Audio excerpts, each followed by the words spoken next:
Our group identities, while really important in a certain sense, are to some degree abstractions that we're overlaying atop what is really the fundamental unit of humanity, which is the individual. Every human experience happens at the level of an individual being and an individual mind. And so if we want to shift things for humanity and change humanity, it fundamentally has to begin with individuals changing themselves.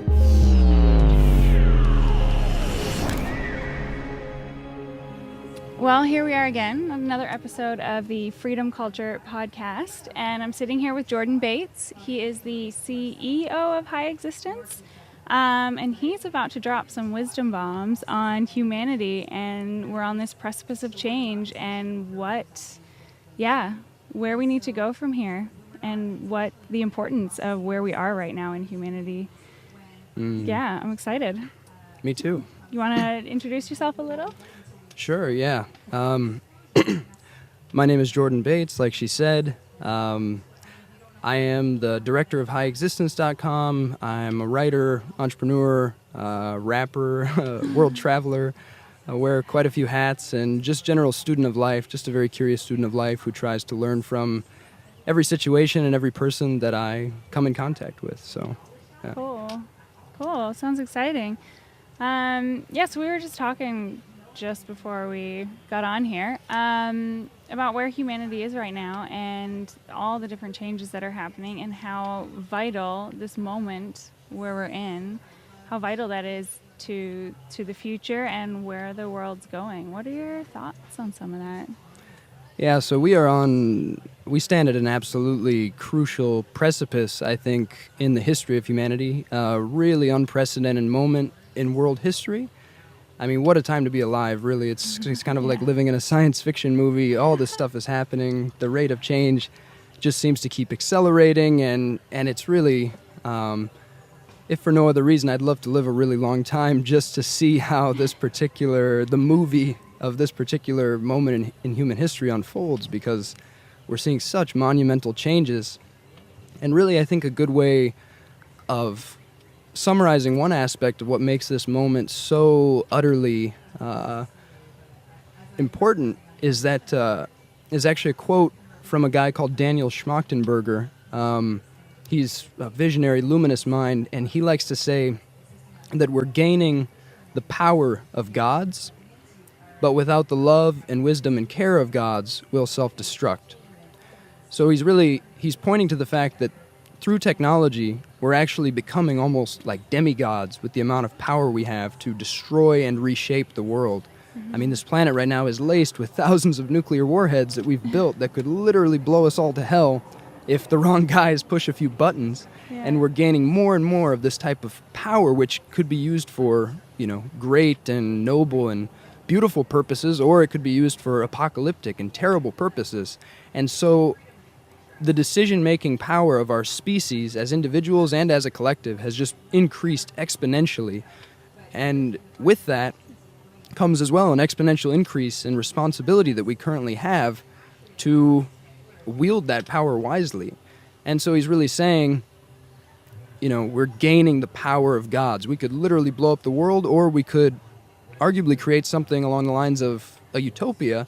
And it's really with the wisdom and love and care of gods that we can avoid self-destructing and instead move more in the direction of human flourishing and realizing this unbelievable potential that we have as a species, because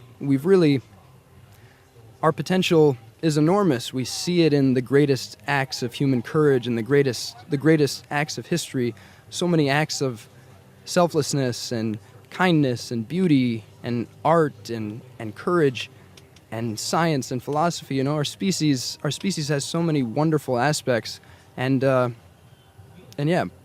move more in that direction, we really just need to, as he says, avoid self-destruction by focusing on upgrading our collective capacity for wisdom and love and good decision making. So yeah, I love that quote. It's brilliant, because it does show we are heading towards the power of the gods, but have we caught up like our emotional intelligence, has that caught up yet? And I want to say we might be lagging a little bit in that area. What is, like, how do you see that change coming about? So the change really has to begin with individuals upgrading and shifting and awakening and unlocking their own consciousness, because our group identities, while really important in a certain sense, are to some degree abstractions that we're overlaying atop what is really the fundamental unit of humanity, which is the individual. Every human experience happens at the level of an individual being and an individual mind. And so if we want to shift things for humanity and change humanity, it fundamentally has to begin with individuals changing themselves. And so it begins with you and I and everyone really activating ourselves, really making a decision to activate yourself as a student of life and a student of nature and a seeker of wisdom and an aspiring lover and sage or artist or whatever it is. Aspire to exist in your fullness, aspire to become wise and aspire to become realized, because that's really the level it begins at, and then that starts to send kind of tidal waves and ripples through the collective that starts to shift the kind of the cultures and the paradigms and the operating systems and the ideologies that are shaping so much of the kind of movement of human events in the world. And then as that builds, then we start to gain the kind of momentum and perspective we need to actually rethink and redesign the structures that we've built, the way we've designed civilization, because we design civilization and then it designs us back. The world that we build begins to shape us. A great example of this is something like social media. You know, we build this new creation, this new way of interacting, but then the way that we've built this thing, in particular, the fact that it's so driven by the incentive of advertising revenue, these companies design social media to be highly addictive because they're trying to maximize the amount of eyeballs on the site. Yeah. And so we design this technology, and then it starts to design us back by getting people very addicted. And that's just one example of that. And drawing that back, it's like we then need to come back to fundamentals and think about how are we designing our civilization, and how can we design a civilization that is going to push us in the direction of flourishing on a collective level. And the way to do that, I think, is really, really complicated. I think a lot of people are way, way too quick to assume that they know the answers, actually, to the question of what the next systems and the next structures and the next paradigms really look like for humanity. I don't think anyone actually knows the answer to that question. People are too quick to say, you know, communism or libertarianism or feminism or some hybrid of communism and capitalism, and they're always thinking within these pre-existing ideologies that other humans have already created. And the problem with ideology is that the map is never the territory. The map cannot be the territory. And so these finite maps of concepts that we create, the world cannot fit within them. The complexity of the world is always greater than these maps. We try to fit it within these maps because we want certainty, we want to know the answers, but that's really something we truly need to let go of as we enter this kind of liminal space between the world we're leaving behind and the world that's being born right now. We need to actually allow ourselves to exist within this liminal space of possibility and uncertainty, and we need to become really open to good ideas wherever they may come from. I kind of like the term pragnosticism, which I haven't heard used too much. I don't know if I coined the term or I think I Googled it. There's a few results. Well, actually, I have to credit my friend John Brooks for coming up with that idea, but then I wrote a post about this term pragnosticism. I really think, and it signifies pragmatic agnosticism. I really think this is the type of attitude we need when we're going about attempting to create the next paradigm and the next systems for humanity. We need to acknowledge that we don't know what the final answers are going to look like. Be agnostic about it. Recognize that this is a question, the question of how to maximize flourishing and be kind at scale to 7 billion human beings and trillions more sentient beings is a question of such unfathomable complexity that to think that one monkey mind could really wrap their mind around that question and give an answer to that question is absurd. And so we actually need to acknowledge that we don't know the answer to that question, but that we can find it collectively if we admit we don't know the answer, and then we focus on finding it pragmatically. And what that looks like is actually becoming really open to good ideas and potential solutions and new potential paradigms wherever they may come from, and then finding ways to test them on a small scale in various types of test tubes, small-scale test tubes for humanity, such as seasteads and communes and kind of alternative or experimental communities or cities or refugee cities or Mars colonies or wherever it may be, these kind of fringe areas where we can test new ideas. We begin to test things on a smaller scale. We allow ourselves to have this scientific openness to whatever the kind of the data may bear.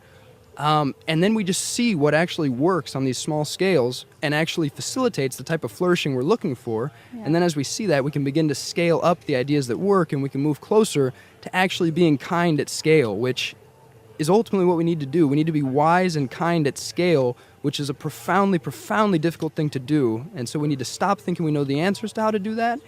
And we need to become very open and very pragmatic about empirically discovering the answers through experimentation and through listening very closely to good ideas wherever they may come from and then testing them. Yeah, So that's my viewpoint.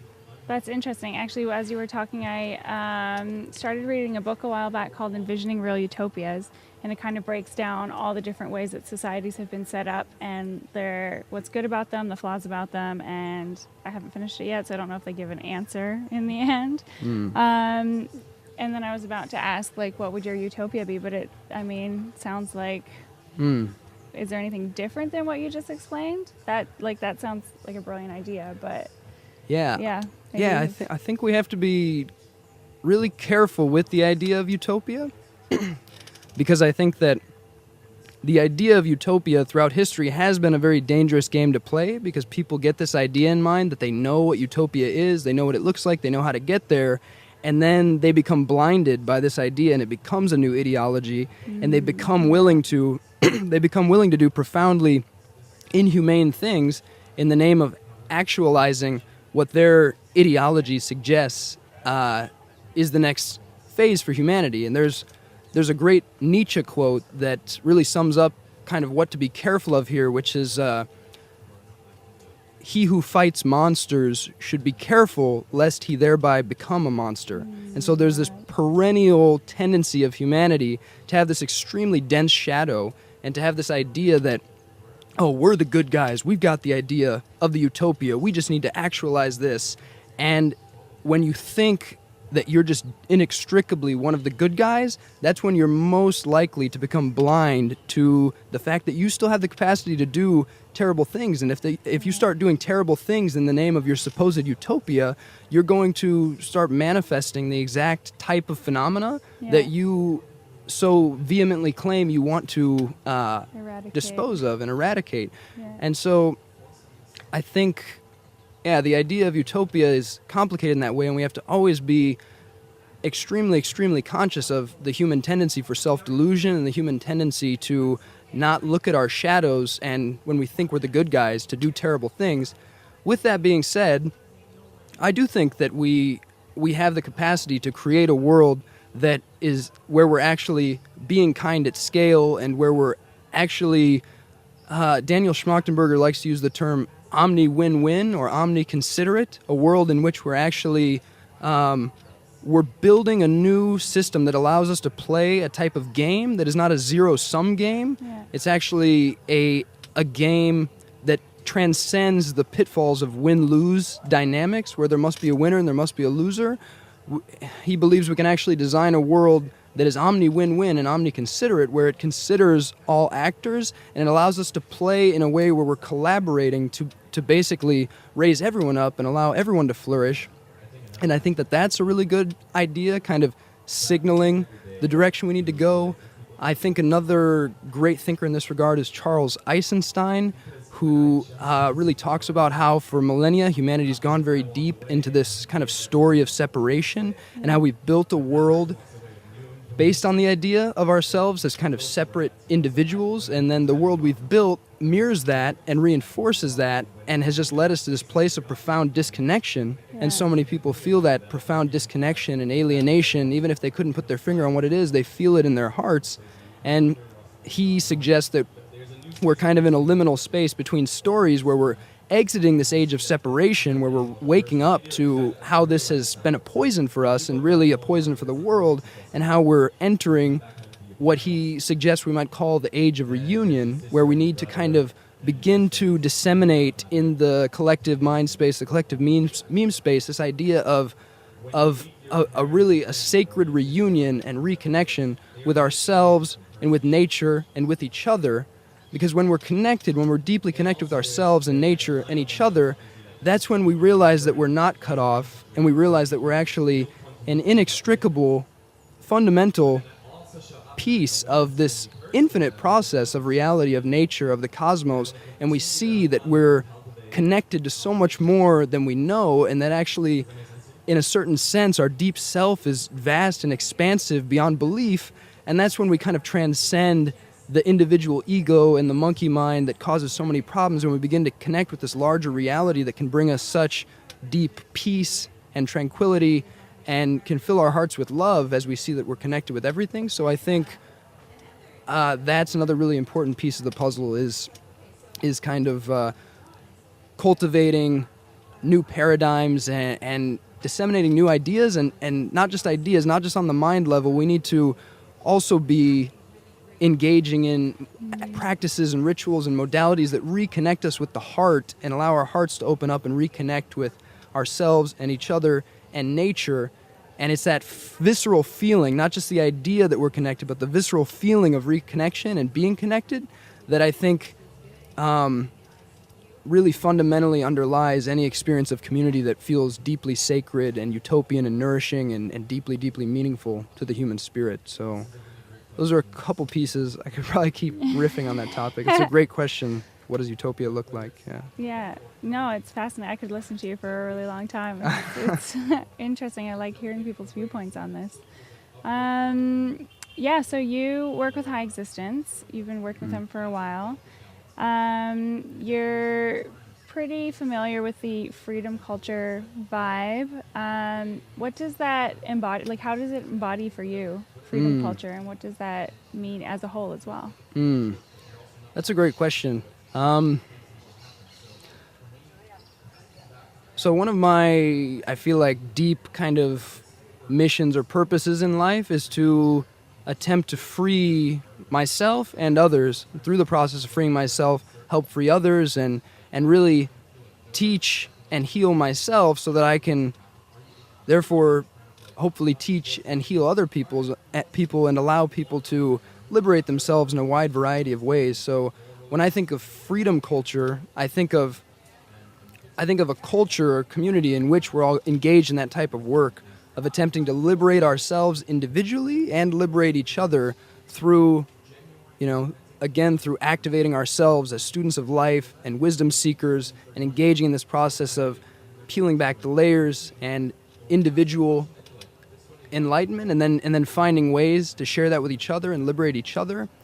And then I also think another really important piece that comes up when I think of freedom culture is freedom from the rat race and freedom from the shackles of kind of the inherited life scripts that have been handed down. I think a lot of people feel like they're in a cage that they can't escape from. They feel like they were told about only one way. It's just you graduate college, you get this 9 to 5, you get in this box, you kind of get on this assembly line and you just move through this kind of heavily scripted, mapped out like path in life.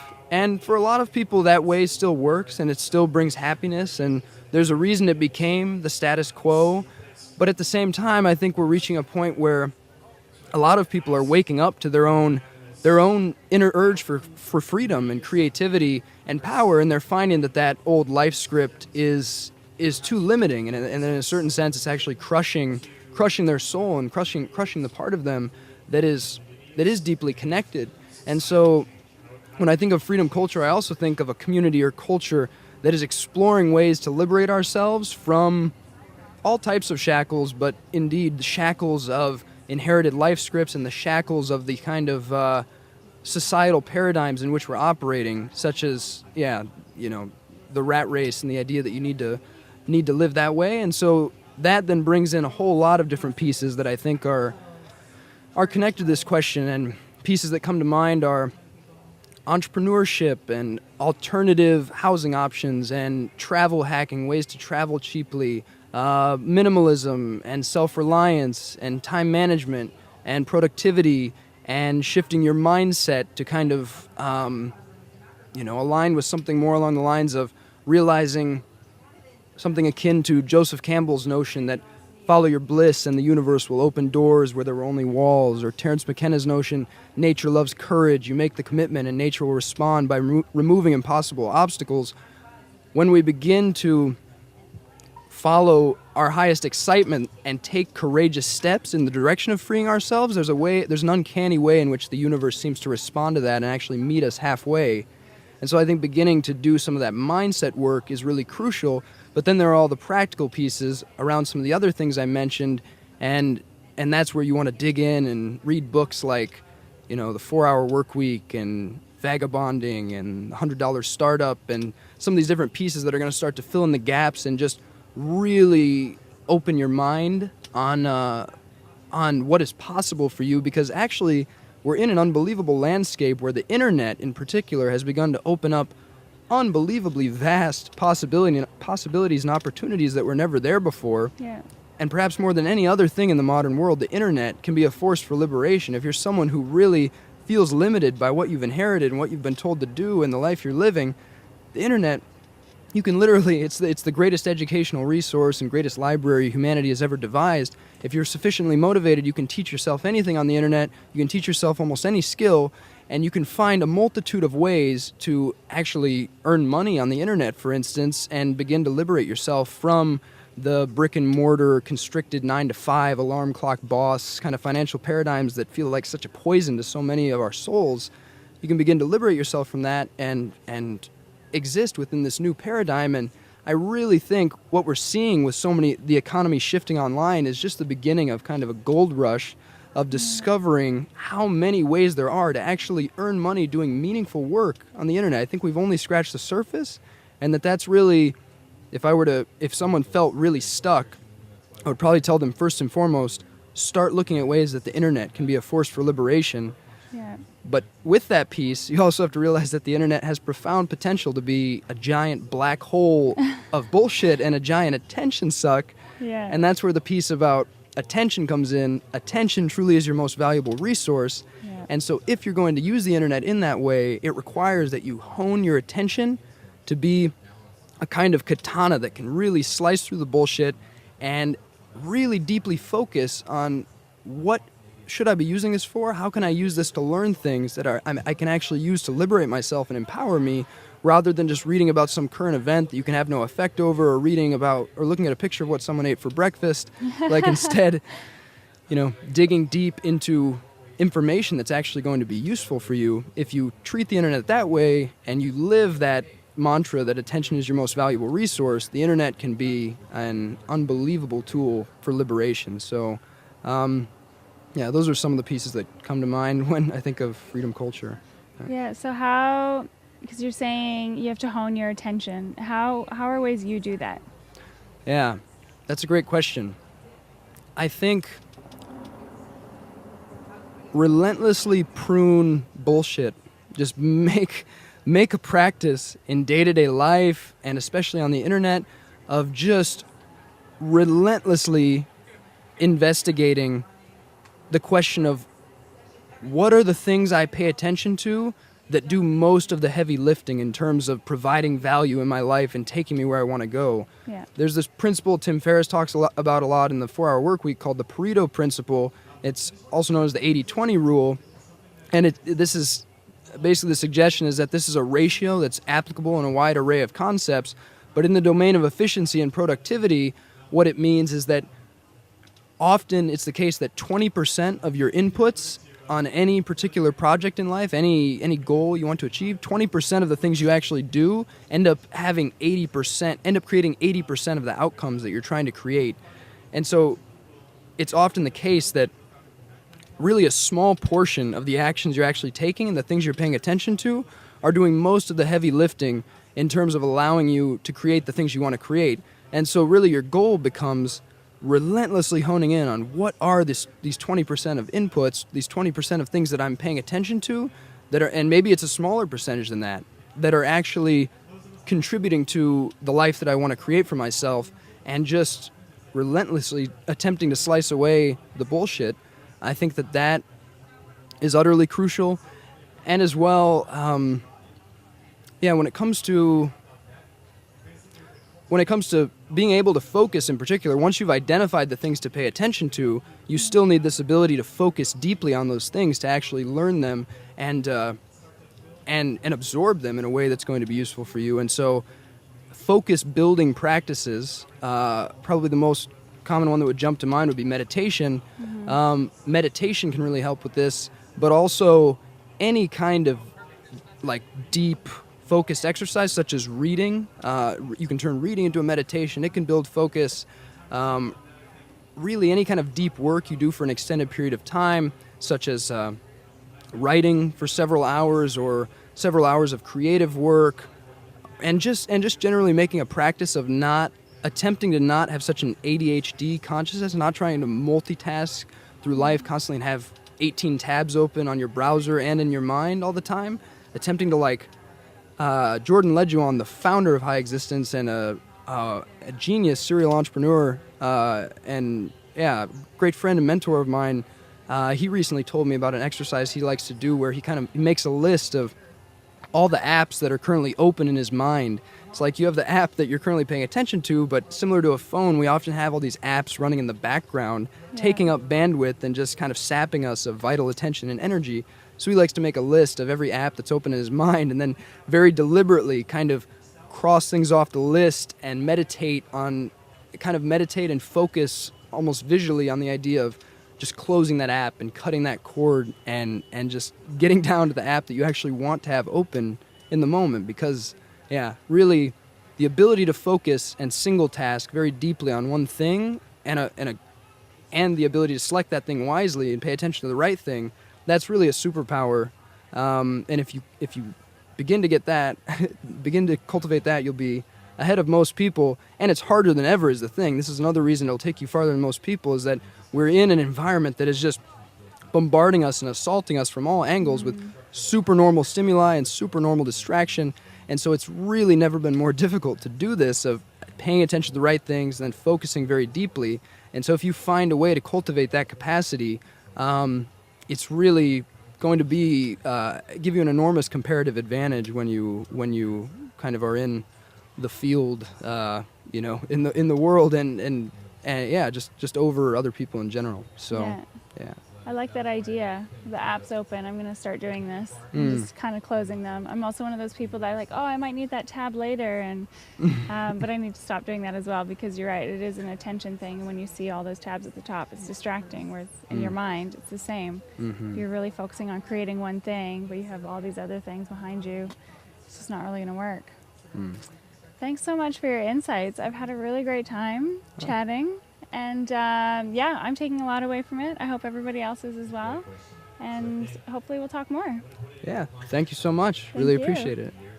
We will, before we cut off, highexistence.com? Yeah, highexistence.com. Okay, and are you on any other websites, or can people find you anywhere else? Yeah, I also have another blog called refinethemind.com.